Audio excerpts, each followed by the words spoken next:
يا مولات الزنود، يا مولات الخدود، بديتي معايا الريجيم ولا مازال؟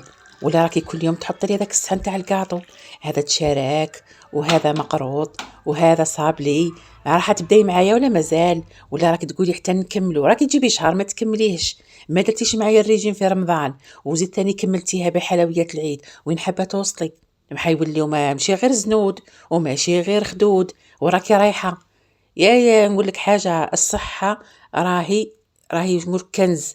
ما تلعبيش بصحتك، تبان لك راكي نورمال. الجسم راهو يعطيك في اشارات، الجسم راهو يعيط، الجسم راهو قريب يبكي، قال لك يا خاه راكي التايب يا عس. ما على راح نقول لك. المهم، قبل ما نبداو الفيديو تاعنا نهار اليوم، شوفوا لي هذاك المنظر، تحسي روحك راكي في الجنة. والله هذا المنظر وين تدوري هكا، تدوري تلقاي الطبيعة كامل خضرة. وهذا بفضل ربي سبحانه وبفضل الأمطار هذه كي نزلت. يعني ما شاء الله ما شاء الله ما شاء الله. تقعدي هكا تقعدي مبهورة، يعني تقولي سبحان الخالق. واش حبيت نقول لكم؟ هيا صلوا على النبي. اللهم صل وسلم وبارك على سيدنا محمد صلى الله عليه وسلم. ونبدا مع بعضنا الفيديو تاع نهار اليوم بكل طاقه ايجابيه. كما على بالكم، كما قلت لكم البارح، الفيديو تاع نهار اليوم هو نظام الاوماد. كما على بالكم نظام العوده هو نبداو بالاوماد. وش معناتها الاوماد؟ يعني نصوموا 24 ساعه بامتناع عن الاكل ماشي الشرب. شربي الماء، كلي اتزان، شربي اتزانات، شربي القهوه، شربي التاي بصح بدون سكر. انا درت التزانه هذه نحبها بزاف، العواد تاع الكرز مع القرف، مع الزنجبيل مع الليمون وشويه تاع كزبر ودرتهم يغليو. وكان عندي الخرشف، يعني درت به الطعام تاع نهار العيد. عندي بالكم عندي سنوات ما درتوش، ما لا عجبني، طيبت كونتيتي منه وخليته في الثلاجه. وحبيت ندير به مرق صحي. كما تعرفوا الخرشف ولا القرنون راهو صحي بزاف، بالاخص الناس عندهم تشحم الكبد، يعني غني ومليح بزاف. والتيزانه تاعي راهي وجدت، جبت نهار كامل تاعي وانا نشوف التيزانه. وزدت درت ديتوكس تاع النعناع والليمون، تحبوا تزيدوا نتوما الخيار، انت واش عندك. المهم هذا اليوم صبحه كامله حتى لاخر النهار واحنا غير بهذا كلمه. انا مالفه دائما نبدا الفيديوهات قبلكم بنهار ولا نهار. هذه المره بديت معكم اليوم مع بعض، يعني على هذه الفيديو جا متاخر، سمحوا لي برك. واش حبيت نقول لكم؟ بالنسبه لهذا اللي نتبعوه في النظام تاع العوده اللي حطيته لكم البارح، اللي قلت لكم اللي راح نطبقوه مع بعضنا، هذا هو اليوم الاول الا وهو نظام الاوماد. معليش حبيباتي وصلكم متاخر، لاش تبداو نتوما غدوه وخلاص. كما كنت تشوفوا الغاليات، كما قلت لكم راني هذا الخرشف، يعني استهلكوا منه، ديروه في المرق يكون ابيض احمر، ديروه في السلطات، ديروه يعني واش نقول لكم روعه. انا اليوم قلت علاه لا ما نديروش مرق بمرشو تاع دجاج، شويه بصل، مع شويه مرتة زيت الزيتون، وندير له هذاك الخرشف نخليه يتقلى مليح. وهنا ذاك يطيب لنا كل شيء. وتبلتها نورمال ودرت لها غير حبة تاع بطاطا. اليوم عندنا حق ناكلو البطاطا، يعني ناكل نشويات الكمية لأي 50 غرام. انا قررت ناكل البطاطا. ماذا حبيت اليوم ندير لي كيش يكونوا صحيين بدون دقيق. ماذا جبت هنا بيضه، وجبت هنا زوج مغارف تاع الياورت ناتور اللي خدمته في الدار، اللي درت لكم بطعم النخاله. كل يوم نقول نديروا، ما درتوش يا البنات. هنا كيما الياورت اللي درت لكم في القناه الثانيه، بس زدت له النخاله فقط. درت هنا شويه تاع زعتر، حبيت نكهو بالزعتر البري. درت شويه تاع ملح، مغرف تاع زيت الزيتون. كما تشوفوا نخلط كلش مع بعض بهذه الطريقه. يعني راح اشتكي ما فنديركم الخبز تاع البذور، هو نفسه تقريبا نفس الوصفه، بس انا حبيت نديرها لكيش. وراح نلم الخليط تاعي بدقيق اللوز ودقيق السمسم والبذور اليقطين، وهذا المكونات كامل كما تعرفوني دائما نجيبهم من صفحة أبو القاسم. دوك نخلي لكم معلومات ظاهرة. نخلط كلش مع بعضهم ونخلي العجينة تشرب وحدها، يعني راه العجينة راح تكون طرية على الأول، ومن بعد هذا المكونات كامل يشربوا هذاك السوائل اللي كاينة في البيض وفي الياورت ناتور، يعني مش حندير لها الماء. ونخليها كما راكم تشوفوا. نزلت لها شوية تاع قاطونه ثاني. هذا المنتجات كامل من عند صفحة أبو القاسم. واش حبيت نقول لكم يا البنات؟ بدينا التسجيلات اللي حابين يبداو معايا التحديات تاع العيد. يعني الحمد لله دخلوا معايا شويه بنات من العيد ونروح لهنا، راح نبداو مع بعضنا التحديات. والحمد لله البنات اللي راهم معايا كامل راهم نقصوا ما شاء الله، وراهم مكملين ان شاء الله حتى للمثالي. انت واش راكي تستناي؟ اذا ما تقدريش ديري وحدك عن طريق القناه، كاينه صفحتي عفوا كاين الواتساب، تدخلي معنا على الواتساب وتبداي معنا الرحله، يعني نقول لك ما كاينش راح تندمي، يعني راح تصوري الوجبات تاعك معنا، راح تشاركينا، راح نديروا الرياضه كيف كيف، يعني ما راح نقول لك، يعني راح تستغلي صح الفرصه هذه وراح تنقصي. كما كنت تشوفوا هنا هذيك العجينه تاعي بعد ما درتها، شوفوا راهي شويه تتلصق في اليد، بصح نقدر نتحكم فيها. درت فيها هذو على زوج اكياس كيما هكا. حليها وبعدها ديروها في لي مول تاع لي كيش نورمال، بصح بشرط لازم ديري لهم، لازم ديرهم ورق الزبدة لأنهم يلصقوا لك، حذاري ديريهم هكذاك. أنا درت كيما راكم تشوفوا كيما هكذا.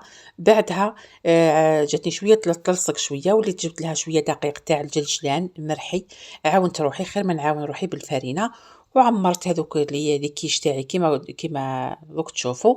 يعني جاتني العملية سهلة، خير وخير. هي ننصحكم نصيحة اللي عندهم لي مول تاع لي كيش، المول الكبير ديري فرد وحدة أحسن، تجيك سهلة خير ما ديري هذو لي مول الصغار.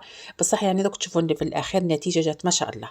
واش حبيت نقول لك حبيبتي؟ انا بغيت نقول لك تفيقي على روحك، تبداي معنا غير بشويه بوصفات صحيه، يعني ماشي تقولي لي الماكله تاع الريجيم صامته ناكل غير سلايد، راح تاكلي كل شيء، بصح راح تنوعي في الماكله. شوفي دوك حنا وين ناكلوا لي كيش، ناكلوا الحلويات، ناكلوا لي صابلي، ناكلوا كل شيء، بصح نحولوا كلش بطريقه صحيه وبدون يعني مبالغه ولا مصاريف زايده ولا حتى حاجه، يعني غير بحوايج بسيطه. وإحنا قدرنا نوفروا أكل صحي ما نسمانوش، وفي نفس الوقت نكونوا التراكمي تاعنا يكون مريقل بلا ما نكونوا عندنا ديك الزيادة الكبيرة في الوزن، ونكونوا بصحتنا ونكونوا بخير.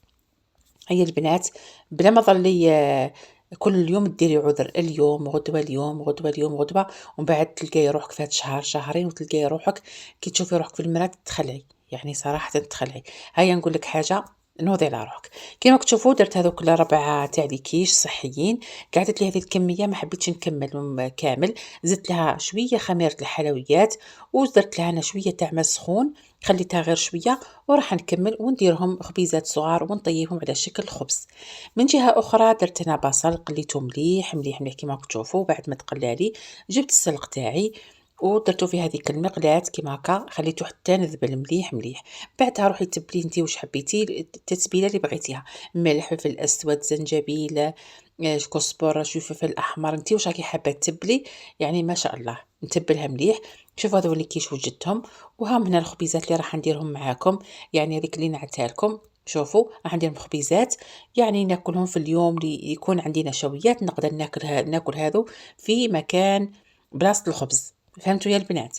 هذه هي جاوني حوالي 4 خبزات هكذاك، وهكذا يعني الواحد يستغل الفرصة، ماشي يخلي روحه تاني يولي ما عنده حتى حاجة، ومن بعد يقول أنا ما عنديش هذه ما عنديش هذه، يولي يخلط ياكل أي حاجة، وهكذا راح نكونوا في حاجة مش مليحة. هاكو تشوفوا لي تارتولا تاعنا طابو، هاهم لي زيبيس اللي كنت نحكي لكم عليهم رانا درناهم، ودوكا نخليوها تزيد تتبل غير شويه برك. مانيش حابه ندير الاجبان بزاف، حابه نخليها هكا باش نستفاد اكثر من هذاك السلق. وهنا راح نوجد السلطه تاعي العاديه كما تشوفوا، راهم وجبات كما وحده قالت ديري حوايج اقتصاديه، ما كانش حاجه اقتصاديه كما هذه الخرشف والسلق. الخرشف هاو يعني هاو رخيص وكل شيء. حتى من هذا الخرشف ثاني غليته، غسلته مليح وغليته مع القارص باش يقعد محافظ على اللون تاعو الاصفر هذاك، ما يجيش اللون تاعو في القري، وديري بيه حتى سلطه، تقدري تاكلي بيه حتى سلطه. ودرت هنا حوالي 5 حبات ولا 6 حبات تاع زيتون، وتكون السلطه تاعك وديري لها واش بغيتي، الجزر، الطماطم، انتي واش عندك في الدار ديري سلطه تاعك مشكله، وديري لها شويه تاع زيت الزيتون وشويه تاع خل ولا قارص، ملح، فلفل اسود، وانتي حضرتي السلطه نتاعك يا اخي. دوك انا حطيتهم يطيبوا كما راكم تشوفوا. الخبز تاعي راهو يطيب، هذوك اللي كيش درتهم يطيبوا نص طياب، كي نشوفهم طابوا نص طياب راح نجبدهم ونبدا نعمرهم بالخليط تاعنا اللي درناه تاع البصل والسلق. هاكم تشوفوا كيفاه. وكان عندي شويه تاع دجاج طيبت به هذاك المرق، درته من فوق، راح نديرو دوكا من فوق. وهذا ما كان. كما قلت لكم يا البنات، استغلوا الفرصة، بما أنه المتابعة راهي الناس يديروها بمبالغ يعني بزاف، احنا راه نديروها غير مبلغ رمزي فقط. راح تتعلمي تاكلي صحي، راح تدربي على الاكل الصحي، راح تحافظي على صحتك، راح توصلي وراكي حابه وتتمتعي بحياه صحيه يعني من جهة الصحة، من جهة الشكل، من جهة المورال، من جهة كل شي يا البنات. هذا هو الدجاج اللي قلت لكم عليه كان في المرق. نحيته درته من فوق، وراح ندير الخليط تاعي تاع الملح، البيض، شويه حليب وشويه معدنوس وشويه تاع فرماج ثاني درته معاهم كيما هكا تشوفوا من فوق. وبعدها بعد ما نكمل نديرهم يطيبوا. قعدت لي كميه تاع سلق وكميه تاع دجاج درتهم هكا في مول صغيور، وفرغت عليهم الخليط اللي بقى لي، وجات يعني اروع حاجه. يعني تقدري هذا الخليط تخرجي منه حتى قراته، يعني ماشي شرط كيش ولا قراته فقط. ها شوفوا روعة، يعني نستغلوا كل شيء. شوفي أي حاجة تقدري تخرجي منها حاجة بنينة يا أخي. شوفوا كيفاه جات، يعني هكا تقدري توجديها وتطيبيها وتاكليها في العشاء ولا تاكليها في الغداء كيما راكي حابة. دركا بعد ما صمنا 24 ساعة وطاب كل شيء، وصل الوقت اللي باش ناكلو فيه، راح نعت لكم كيف راح ناكل الماكلة تاعنا. كيما قلت لكم اليوم هذا تاع الأومات، عندنا خضار، عندنا بروتين، وعندنا نشويات نقدر نديو 50 غرام. كيما أنا النشويات اليوم ديتها في هذه البطاطا. طيب درت الخرشف وحمص وبطاطا، يعني جات ما شاء الله، جات بنينة وصحية وخفيفة وكل شيء.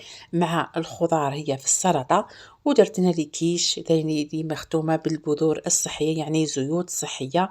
والسلق كما تعرفوا غني بزاف. راح تقولوا على البروتين، حنقول لكم بروتين راهو كاين في الدجاج اللي درتو في المرق هذه.